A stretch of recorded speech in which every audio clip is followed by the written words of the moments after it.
Hello, everybody. Nestled in the heart of New York's Finger Lakes region, Cornell University isn't just famous for its Ivy League prestige. It's also a powerhouse in shaping the history of fresh produce. From groundbreaking agricultural research to its role in revolutionizing farming practices, Cornell has left an indelible mark on how the world grows, eats, and understands food.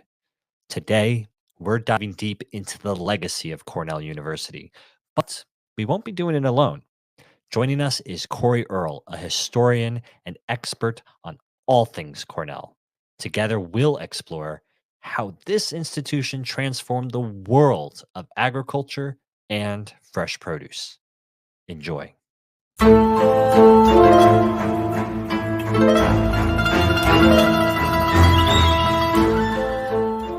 So why don't we start with the man himself that the university is named after, Ezra Cornell. Tell us a little bit about Ezra Cornell. What kind of man was he? Or even before he was a man, where is his background? Where did his young life start, and how did he get to where he was as a young adult?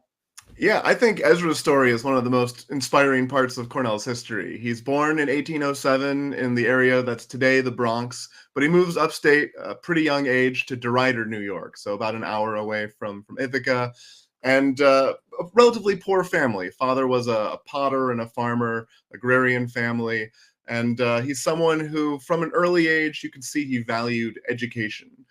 There's a great story where he asks his parents to go to school, and they say, well, if you clear these acres so we can plant a cornfield, we'll let you go to school for a few weeks. And so he goes and clears the fields for the farm. There's a story of how he convinced his mom to buy him his first book from a peddler who was selling books door to door. And so early on, he's interested in learning. He's interested in knowledge. And he ends up coming to Ithaca as a young man in his early 20s, seeking work. He'd worked in Syracuse a little bit and arrives in Ithaca and sort of tries his hand at a few different careers. He works as a carpenter and eventually gets hired by the mill owners locally. Ithaca was an industrial town, a lot of mills using the gorges for powering the mills, and works for two of the major mill owners in town, Otis Eddy and Jeremiah Beebe, several things named after both of them today. But Ezra becomes manager of the mill on Fall Creek Gorge, and ends up actually physically changing the landscape. He's the one who builds the dam that ends up basically shaping that gorge. Today we have Beebe Lake there. That was a man-made lake, basically, because they needed the water to power the mills. And so he makes his life in Ithaca and becomes a leader in the community too, leading various civic organizations, gets involved in agriculture, etc.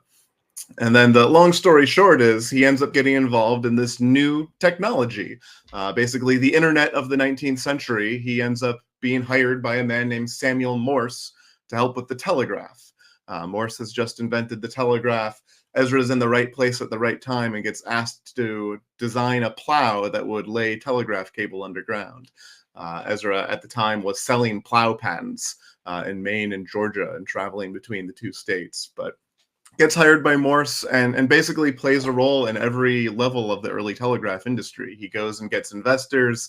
He goes to the Library of Congress and teaches himself electromagnetism and physics so he can understand how the telegraph works. This is someone with about a second grade formal schooling.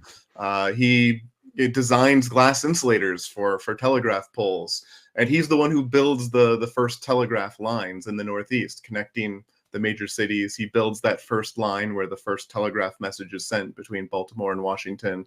And in the end, he becomes a stockholder in Western Union, which was a conglomerate of telegraph companies that merged together. Ezra names the company Western Union and becomes the largest stockholder, and that's where his fortune comes from. I mean, this guy is just so. Just when I was reading about this guy, I mean, the amount of stuff this guy achieved on a simple education. I mean, there's no doubt he was a smart guy. I mean, he's a carpenter, he's a mechanic, he's Oh, teaching yeah. himself the latest technology of the day in telephone lines, and he's doing this all in a still, in the youth of his life, basically. Still, he's not an old guy yet. I mean, he's young and he's teaching himself all this, and he seems to be at the right place at the right time consistently. Yeah, he's And someone who really saw the potential in this new invention. I think he was sort of an early techpreneur, and he I saw like that that. the impact that the telegraph could have, and decided this was where he's going to focus his time and energy. so he's the guy that we have to thank for all the telephone lines being above ground, right? Exactly. Yeah, he, as the person in charge of building these telegraph lines, he's the one who basically popularizes the modern day telephone pole. Originally, they were burying them underground, but the wire wasn't well insulated. It wasn't transmitting well. And Ezra says, let's put it above ground on poles instead. And today we have telephone poles. I will say, like that. I do wish Ezra did figure out how to keep them underground, though, because then we would have a lot less power outages in this country. That's true. It did sort of change the landscape a bit. I mean, Yeah. living in Florida, there are a Yeah, lot of exactly. but again, underground could cause other issues as well. Just like my daughter said to me the other day, why don't we have basements in Florida? I said, because they would flood. And she was like, that makes sense. Right. So, you're right, John. I mean, and even, Corey, I just thinking about it, like in today's world, we look at like our tech, from, the Silicon Valley, right? And what Steve Jobs did and all these different guys. No, Ezra was the guru of a lot of this, and obviously used what was there from the previous guys who created electricity to make it a little bit better, right? So that's cool. I think that's, again, ready? Already learned something new right there, Corey. And the other thing with Ezra is we think of him today as a wealthy man, but he really wasn't. Even throughout this early time of the telegraph, he was taking his pay in stock. He was leaving his family destitute and banking on this, being successful down the road. But it really was not in those Makes early sense. years. And he made a gamble, and it paid off big time when Western Union takes off. We've Right. all heard of Western Union. I mean, maybe the kids not today so much, right? But I knew about it. I remember working at a Winn-Dixie when I was younger, and you'd have people coming in and sending Western Union all the time. But I think something like Zelle or something like that has completely taken over what Western Union was, right? Right. Yeah. Today, Western Union is money exchange, basically. But, when it started, it was the telephone. It was the internet. This was how people communicated. Suddenly, you could communicate nearly instantaneously when it used to be you put a letter in the mail and it would take days, weeks, etc. So This cool. was a huge shift in how the country communicated. That is cool.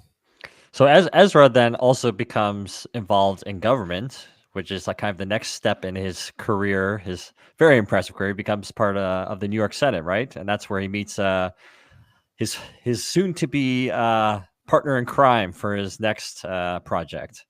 Yeah, once Ezra's career sort of settles down, he's begun to make his fortune through Western Union. He turns to politics. He'd been involved at the state level, was chair of the State Agricultural Association, chair of the County Agricultural Association, but he runs for the New York State Senate and gets elected in 1863. And that's also the same time another man gets elected, Andrew Dixon White, who has a very different background from Ezra. White is very well educated, came from a family of merchants and bankers and politicians. And White was one of the youngest members elected to the New York State Senate that year, and Ezra was one of the older members. So they were about 25 years apart in age. So these two men with very different backgrounds, but they had shared values. Ezra valued education. He was thinking about what he could do to make education more accessible, especially to poor farmers like himself. He saw the value that education presents, the opportunities education can provide. So he's thinking about that as he decides what to do with his new fortune.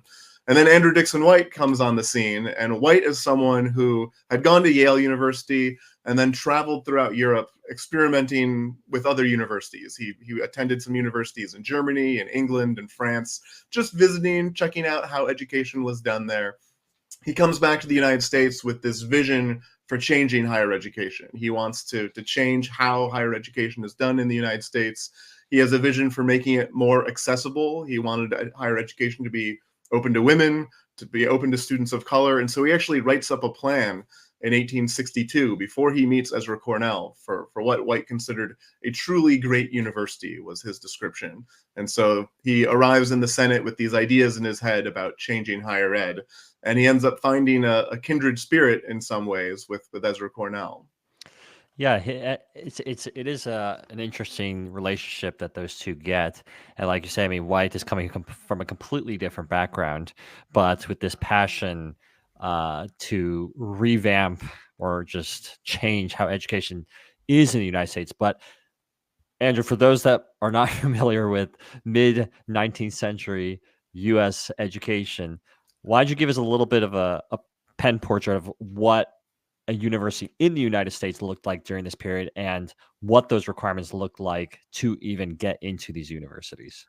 Sure. I mean, higher education in the mid 19th century was certainly not widely accessible. It was a small fraction of the population that went to college at this point.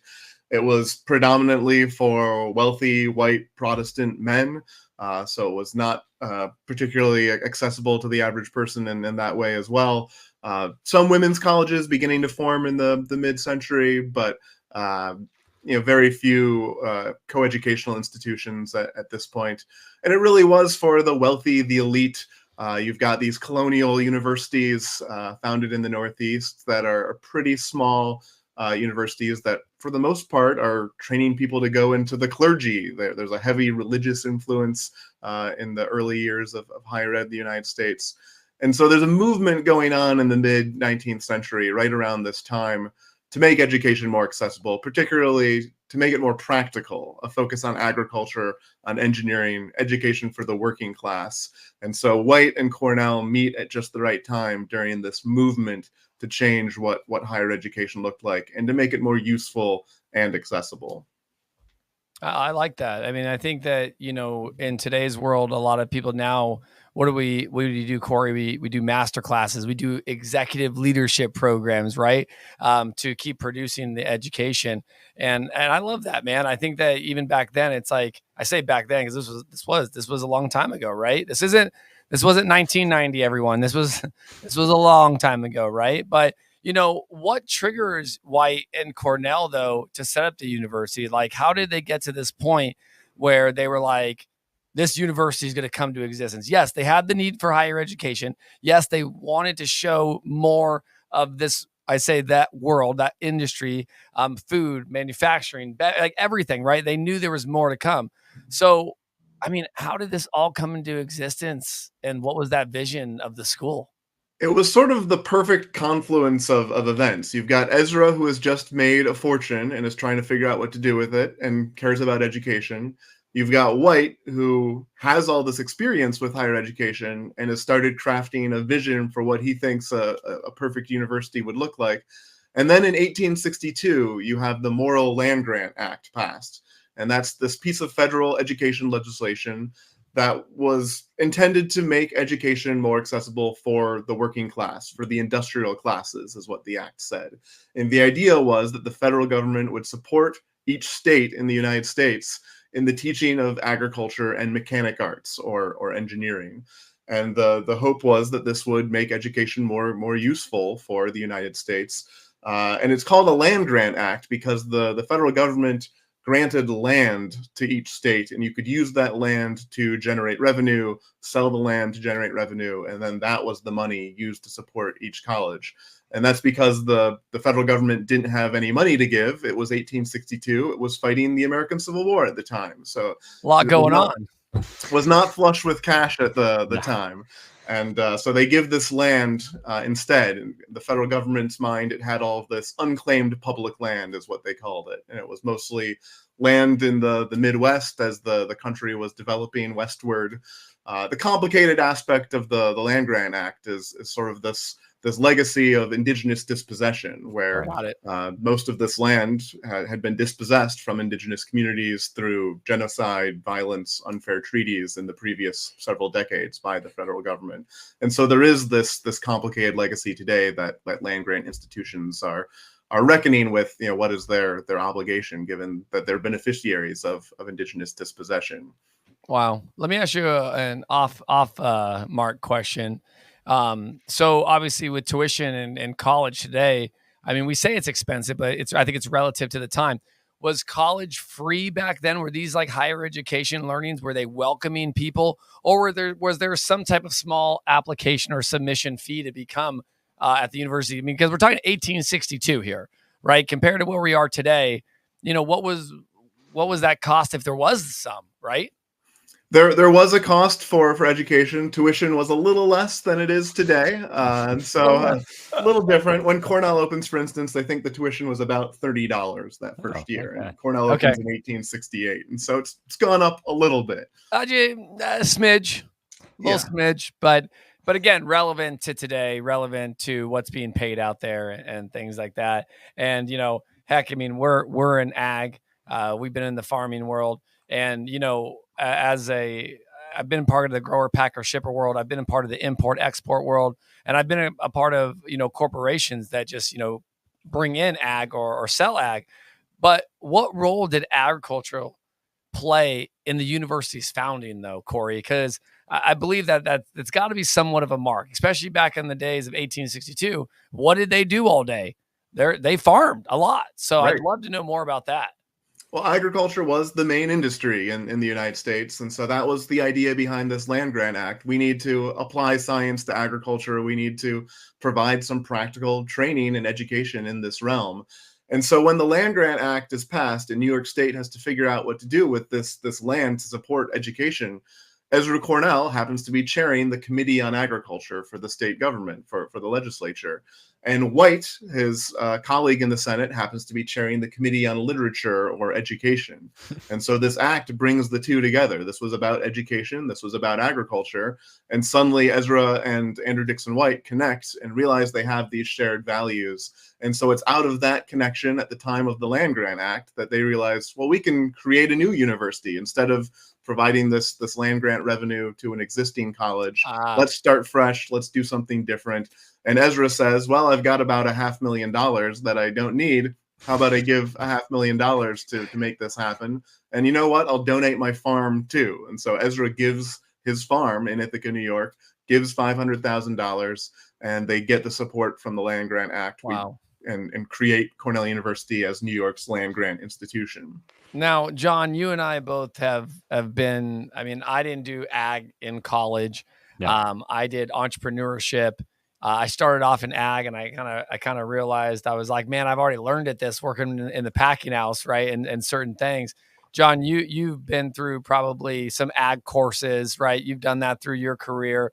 But Corey, what even would this look like? Like, did agriculture program look like in these early years? I mean, what I think is, and John, tell me your thoughts before Corey answers, but like, I would almost think it's like seeds, planting, how to do row crops, right? Like the very, very, very, I would say the things that some things AI does today, John, with turning on water and things. I mean, I think that's what I would look at. What do you think, John? Yeah, that would be my impression. How to properly grow the right crops in the right places using the technology of the day and optimize yield, right? It's always about yield. Oh yeah. Always about yield. But Corey's going to tell us. Yeah, Corey, tell us. We want to give our thoughts, though. I think you're both pretty on the mark. It was the basics of agriculture. When Cornell opens in 1868, Cornell was mandated to teach agriculture as a land-grant institution. But the challenge those early years was that it was kind of under-resourced. Andrew Dixon White was a historian, a more traditional scholar. Ezra Cornell was a farmer, but maybe had a little less control in the academic side of the university. White was the first president. He becomes the founding president of the university. And because he had this more traditional academic background, I think it's clear that agriculture was a little, not to say disrespected, but it wasn't getting the resources and attention it needed when Cornell opens. And one of the problems was that their first professor that they hired to teach agriculture was what you would call a gentleman farmer. He was not someone who was getting his hands dirty. He would go out to the fields wearing gloves.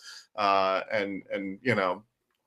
favorite quote is one of the farmers in Tompkins County saw this guy teaching and said, complained about him saying he don't know nothing about corn and he don't believe in pumpkins. And that was the criticism of this early gentleman farmer professor. And so it takes a few years for agriculture at Cornell to get the attention it deserves. But they actually bring in a guy named Isaac Roberts in 1873. So about 5 years after Cornell opened. He was a true farmer. He came from Iowa, where he was working at the college there. and he had been the superintendent of the farms there. And so he comes to Cornell and really creates the agriculture department as we know it today, gives it the attention it deserved. He teaches farming from a true farmer's perspective, not sort of the gentleman farmer hands-off way. And he builds this agriculture department into a college of agriculture at Cornell, and it becomes a college in 1888, brings together several related departments related to animal science, plant science, etc.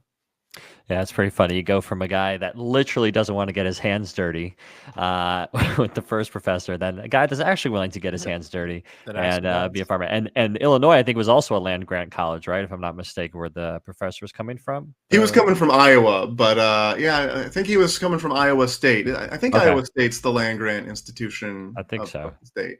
That's what I remember. So yeah, so it's all connected.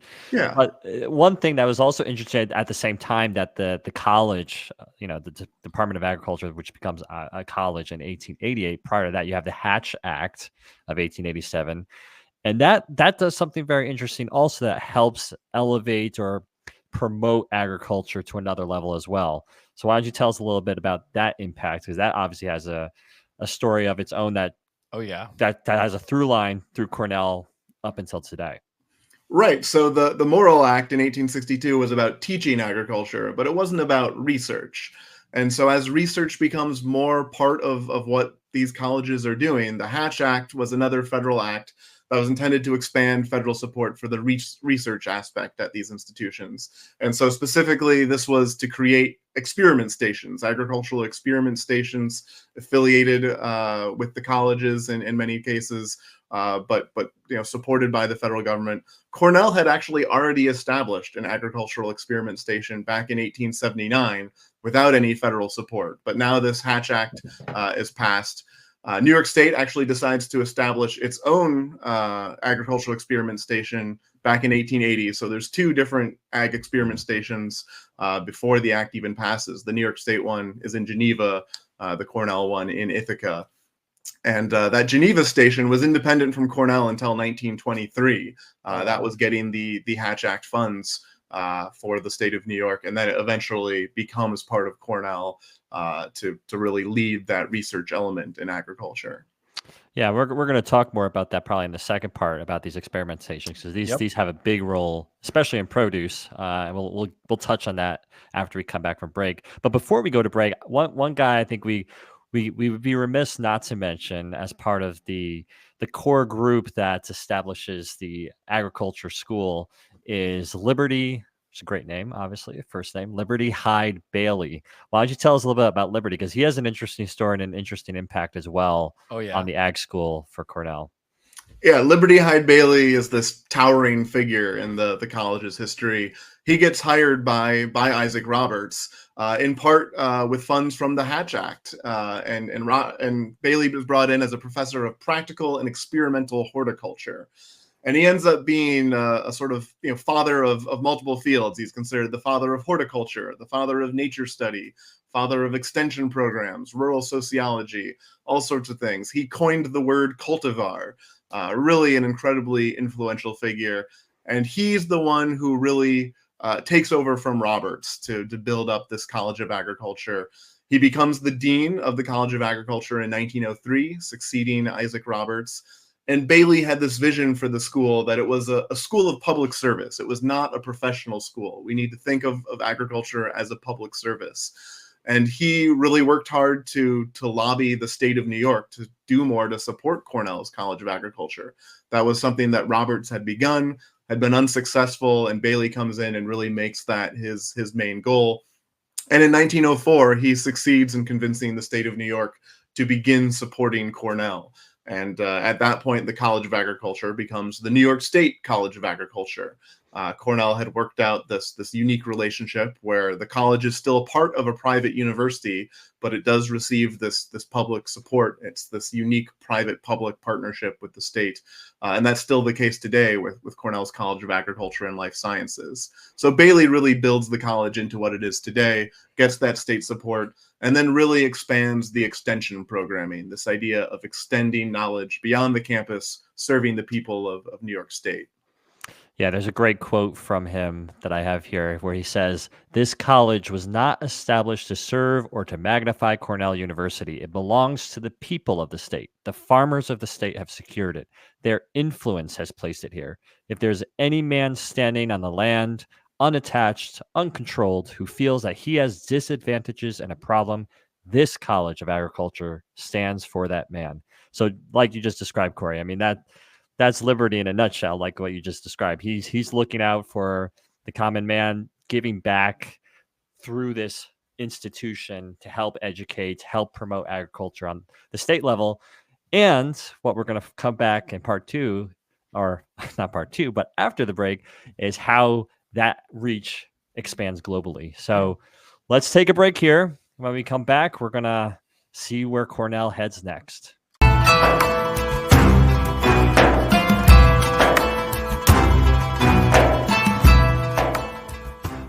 Hello, everybody. Welcome back to the History of Fresh Produce.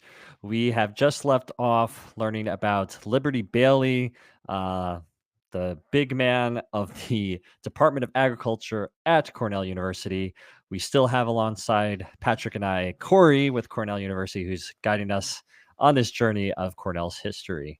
There's been a lot happening, John. I mean, we're learning a lot right off the bat. And Corey said we were going to. He goes, "You're going to learn something today." And that's what it's about. But there's a lot more that still has to lead us till today. That's the crazy. And we're not going to get into all that today, right? But we're definitely going to get into a lot more and give you that real in-depth knowledge of the university, the people behind the university, and why it's still thriving hundreds of years later, right, John? I mean, that's the cool thing about it. So let's get Corey back on. All right. There he is. Corey, again. Welcome back. Right? Thank you. Hey, thanks for welcoming us back. I appreciate you. Like, he knows what to do already. Just looking at it again, the people that are behind this are people that want to see further education. And we've been talking about that, Corey, to this day, right? Because there's so much, I would say, debate on going to college versus not going to college, right? Trade jobs versus not trade jobs, right? There's all different types of opinions of what you can have.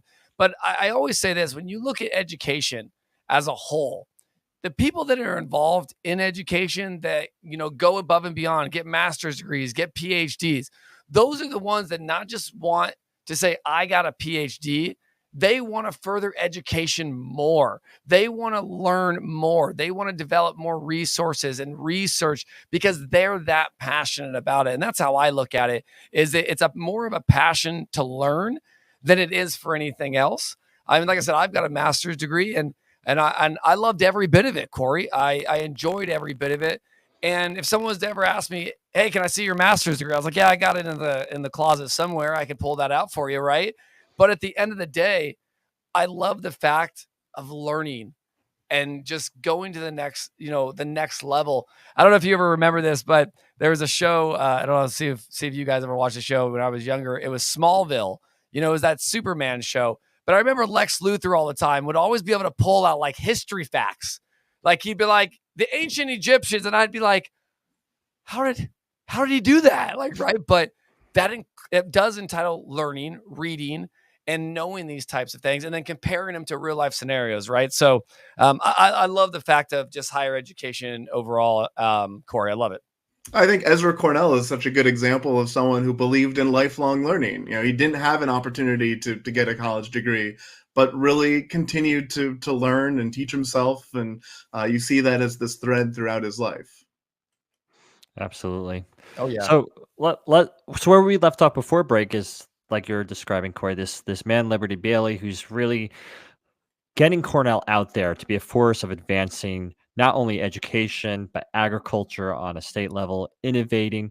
And obviously a big part of this, in addition to Liberty, is something now we have a lot of acts in this episode, but the next act in the line is the Smith-Lever Act of 1914.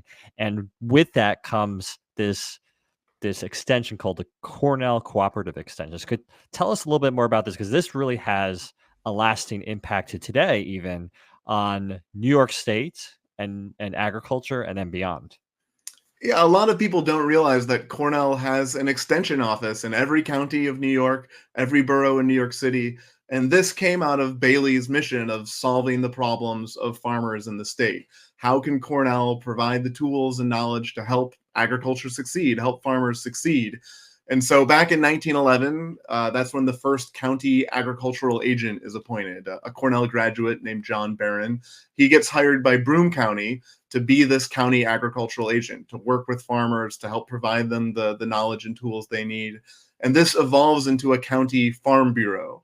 And then Congress passes the Smith-Lever Act to support agricultural extension in 1914. And Cornell agrees to coordinate the state's extension work. So the state of New York has to figure out how to coordinate these efforts to extend agricultural knowledge and research to the public, to where the need is.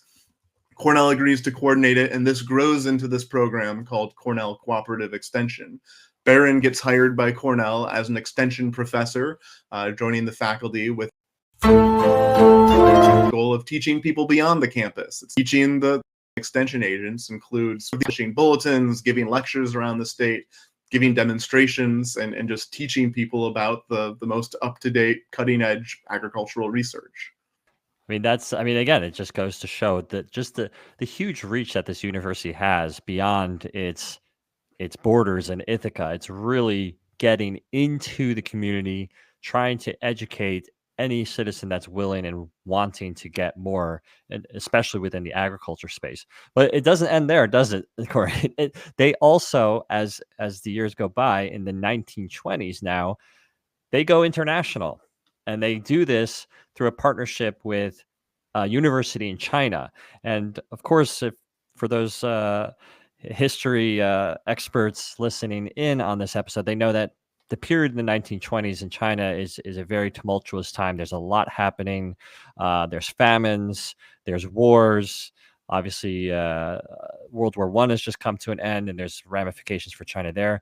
But in the midst of all that fog of war and suffering, there's this very important relationship that forms between the university at Cornell and the university at Nanking in China. So can you tell us a little bit about what that project looked like and what the results of that partnership resulted in the ag space?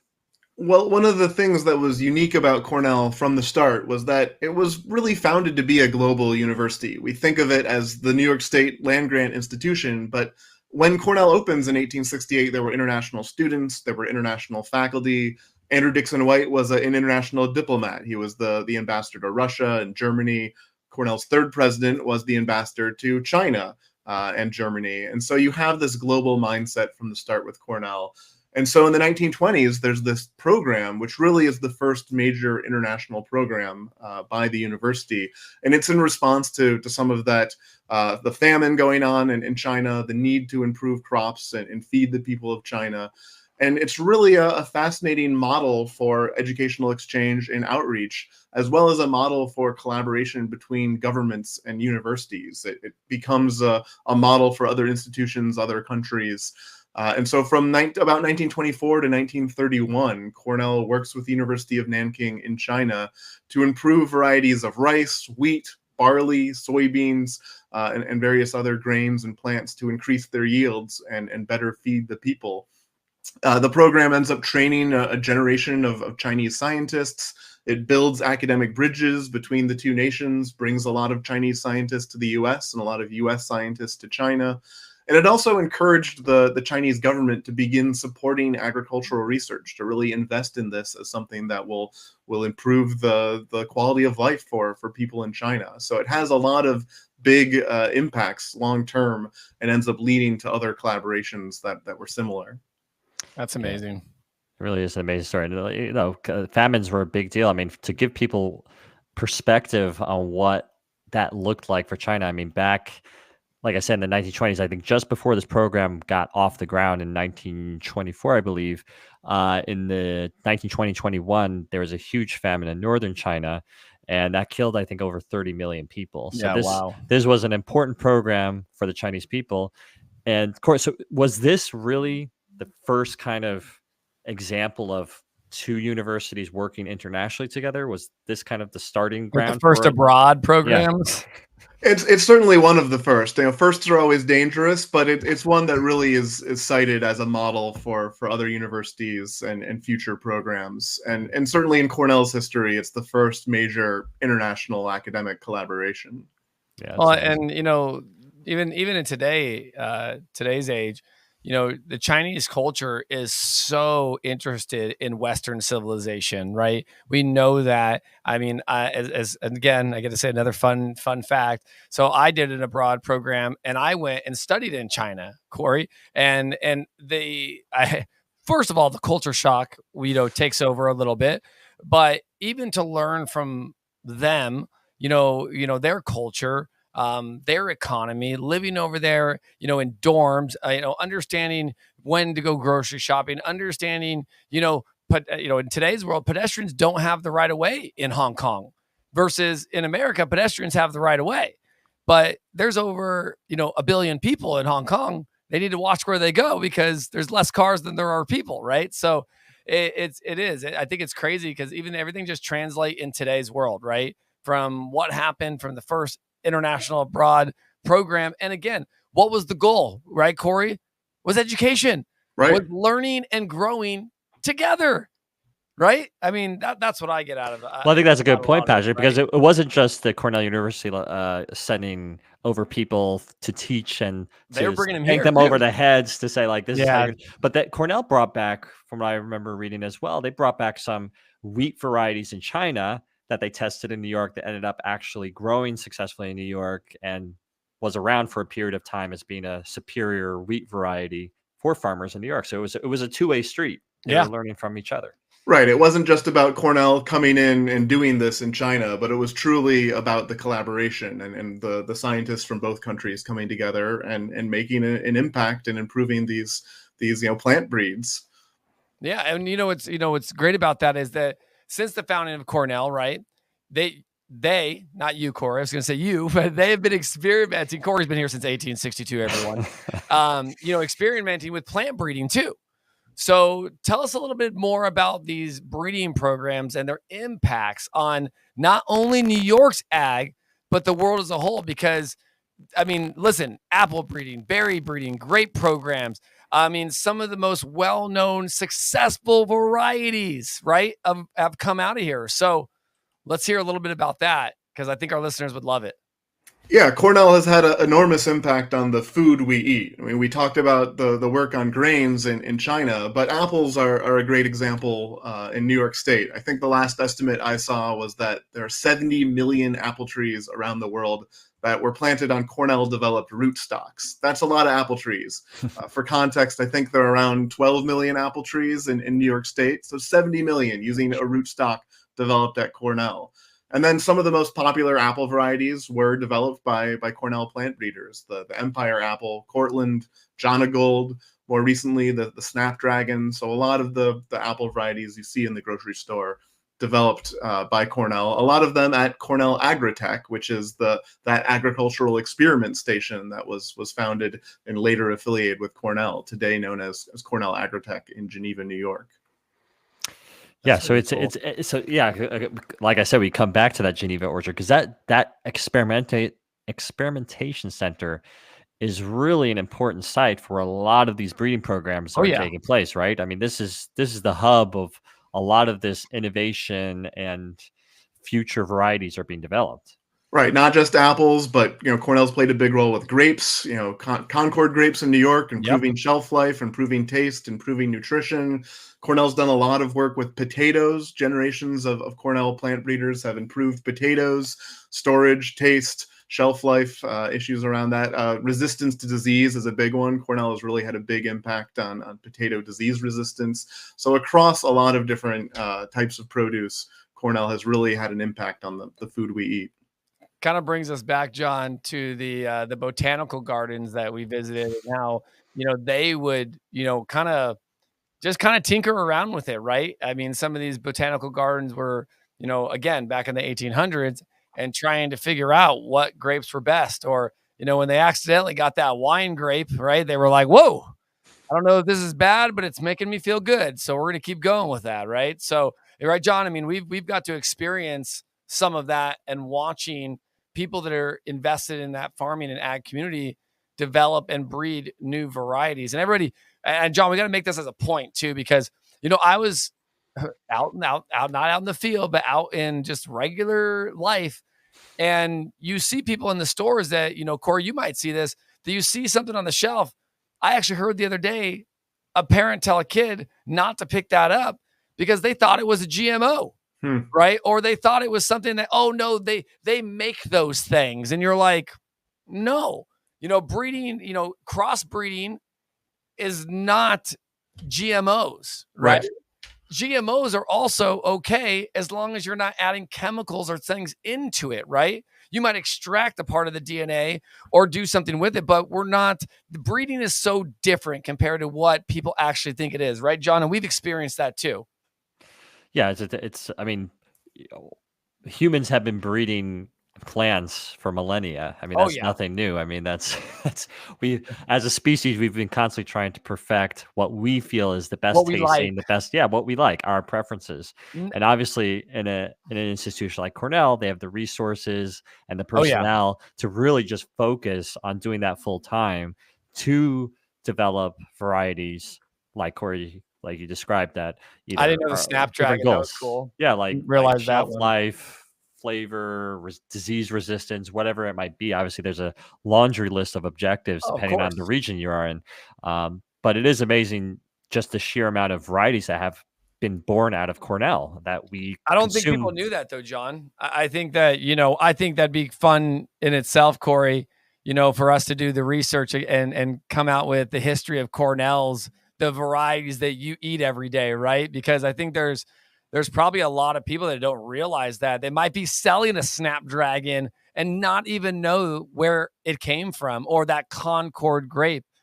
That it's amazing, right? And a lot of times, like we have these research centers, but this, Corey, they're put on by the schools a lot of times. Like our university, we're going back. I'm a Californian, Corey. I know you guys are in New York, so I always talk Californian, even though I live in Florida. Just don't say it, John. I know you like to say that's my home state. It's not. California is. But I used to live in, south of Fresno, the gateway to the Sequoias. And we have a place called Lynn Cove Research Center. And at Lynn Cove Research Center, you had literally 60 to 70 different varieties of citrus planted on one plot, right? It was a few acres worth. And what did they do there, Corey? They crossbred. Right. And how do you think you came out with these sumo tangerines? Or, right, you looked at a lot of this stuff and you're like, wow, how did you come up with a pink navel? They didn't just find it after 1,000 years, 1,000 years of only having navel oranges. And all of a sudden they're like, oh my gosh, this one's pink. No, they crossbred it. A blood orange, they crossbred, right? Those are a lot of things. So as California, they've got research centers in ag throughout the state put on by the universities. A great recent example from Cornell is the honey nut squash. And so that was developed by a Cornell researcher by crossbreeding some squash varieties, and it's become one of the hot new squash varieties that's out there on the market. Wow. Didn't know that. I've got like a list of did not knows right now, Corey. Like you would have stumped me if like this was Who Wants to Be a Millionaire. Like I'd be like, phone a friend. All right. Didn't know that one. Okay. Next one, 50-50. Like there's a lot of good information, man. And we appreciate it. Another example, which if you're sitting down for a Thanksgiving dinner and having some turkey, a lot of people might not realize that the commercially most popular turkey variety is the broad-breasted white turkey. And the very first broad-breasted white turkey was developed at Cornell in the 1950s, the Empire white turkey. And today that is the commercial standard. If you're getting a turkey from the grocery store, it's probably a broad-breasted white, and you can thank Cornell for that. All right, hold on. How would I know that? Is it on the package? Will it say like broad-breasted white turkey on the package? That's a good question. I think it will say that somewhere on it. I think there's different varieties. But take a look and see if you see something about it being a broad-breasted white. Cornell had the first poultry science department in the country. We were a pioneer in poultry science. The chicken nugget, chicken sausage, turkey sausage, all that comes out of Cornell research. Wow. Amazing. Wow.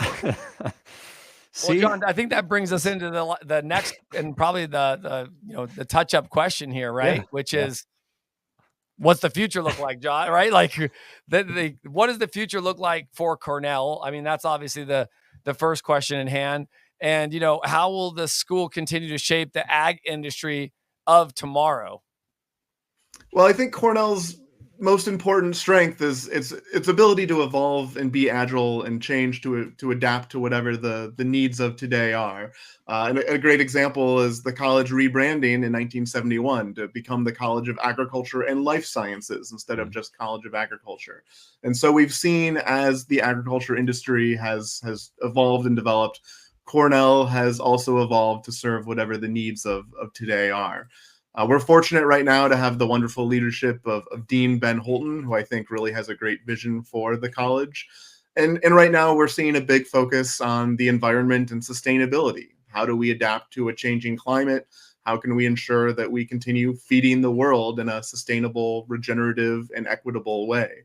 And so you see a lot of work being done right now in those areas. A phrase you often hear associated with Cornell in the last few decades is this idea of land-grant university to the world. And so we began as the land-grant University of New York State. We were intended to serve the needs of New York State and the people of New York. And today we think of it bigger. We think of it as what can we do at Cornell to serve the needs of the world, the people of the world. And so I think that's the direction we're moving in, and how can we keep doing what we're doing to help the world and continue this great legacy of Ezra Cornell. Wow. You can't say it better than that. Land grants, University of the World.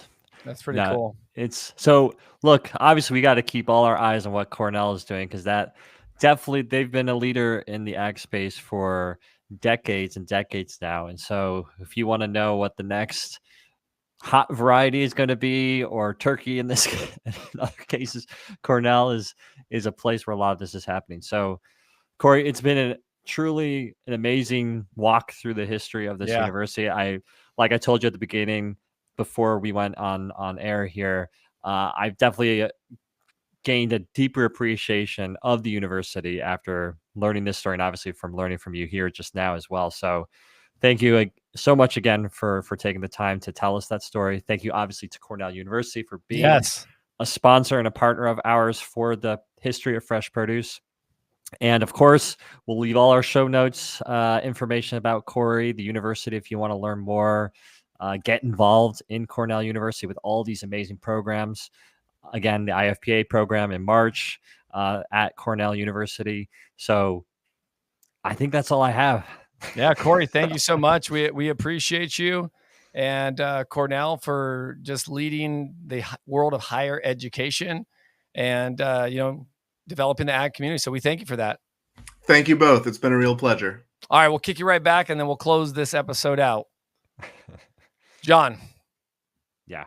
I always say you did it again, man. Like some of the things. Hey, it's not me. I'm just it's messenger. not me. I'm bringing you. in the stories. I didn't create the history. The history is there to be shared. So no, what an amazing story. Yes. What an amazing story. No, what an 100%. amazing institution. And I think that's why when we reached out to Cornell in the first place, is because we knew that they are an esteemed college. They've got a great reputation. I did not know all of this before. I'd probably be more giddy when I was talking to some of the crew up there if I learned about more of this. But this is what I love about our partnerships and sponsorships. Everyone, that John and I are obviously dedicating our time, our resources, to the show and to educate you. We want you to know about this history. We've got a couple surprises that are going to be coming out in 2025. We got some new things that we're going to release, new website. We're going to update the education page with Cornell. We're going to add some new videos, and we're going to give you some more education and what you can do to move forward. John, listen, IFPA Executive Leadership Program all day. Yep. Great opportunity. Again, if you're looking to enhance your career, if you're beefing up your resume and looking to learn more, definitely check out the Executive Leadership Program. I feel that there should be a history of fresh produce certificate. I'm just saying, like you got to go through all of our episodes. We'll have a little test on it, but really, understanding the true history of fresh produce, the cultivation, why it happened, where it was farmed, when it came to commercialization, right? All the things that we talk about are all the things that are in history books today, or were in history books, right? We've updated our time, so there's different things that happen. So, John, one last thing, and we got to keep talking about this History of Fresh Produce Club, everyone. Please, if you're interested in joining, we're going to do our last live stream of the year. We're going to do a book giveaway on some of our books from our esteemed authors as well, and have some other fun things. So please check out the History of Fresh Produce Club on our mobile app or the web version. You can get that on your Apple App Store or Google Play Store, as well as just go online to produceindustrypodcast.com, click on mobile app at the top, and you can click literally right on the page, John, as you know, where you want to download it, or you can just have the web version. So we encourage you to go do that, because you will get more history, more fun facts, and some behind the scenes of John and I would say messing up, but we have not really messed up that much besides our we're one time only recording. We're the one hit wonders every single time. So everyone, it's goodbye from me, Patrick Kelly. Goodbye for me, John Papp.